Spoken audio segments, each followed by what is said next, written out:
ஒன்று சேர்ப்பாயாக. 4வது அத்தியாயத்தின் 69வது வசனத்தை ரசூல் ஸல்லல்லாஹு அலைஹி வஸல்லம் அவர்கள் ஓத ஆரம்பித்தார்கள். ஒமை யுத்தில்லாஹ வர் ரசூல் உலாயிக மஅல்லதீன அன்அமல்லாஹு அலைஹிம் மினன் நபிய்யின வஸ்ஸித்தீகீன வஸ்ஸுஹதாஇ வஸ்ஸாலிஹீன். யார் அல்லாஹ்வுக்கு கட்டுப்பட்டு தூதருக்கு கட்டுப்பட்டு ஈமான் கொண்டு சாலிகான அமல்களை செய்தார்களோ அவர்கள் மறுமை நாளில் நபிமார்களோடு சித்தீக்கீன்களோடு சுஹதாக்களோடு இருப்பார்கள் என்கிற வசனத்தை ரசூல் ஸல்லல்லாஹு அலைஹி வஸல்லம் அவர்கள் ஓதினார்கள். 2 கரத்தையும் உயர்த்தி கொண்டு ஓதுகிறார்கள்.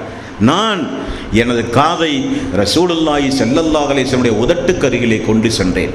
ரசூல் ஸல்லல்லாஹு அலைஹி வஸல்லமுடைய கடைசி வார்த்தை அதோடு அல்லாஹ்வுடைய ரசூலுடைய கை கீழே விழுந்து விட்டது. அஷ்ஹது அல்லா இலாஹ இல்லல்லாஹ். ரசூல் ஸல்லல்லாஹு அலைஹி வஸல்லம் அவர்கள் கூறினார்கள், யாருடைய கடைசி வார்த்தை ஷஹாதத்து கலிமாவாக இருக்கிறதோ அவர் சொர்க்கம் செல்லுவார், என்றைக்காவது சொர்க்கம் செல்லுவார், சொர்க்கம் சென்றே தீர்வார். ரசூல் ஸல்லல்லாஹு அலைஹி வஸல்லம் அவர்கள் கூறினார்கள். அந்த அடிப்படையில் ஷஹாதத்து கலிமாவை மனமாற ரசூல் ஸல்லல்லாஹு அலைஹி வஸல்லம் அவர்கள் சொன்னார்கள். இன்னலில் மௌத்தி சக்கராத், சமுதாயத்திற்கு சொல்ல வேண்டிய கடைசி வார்த்தை.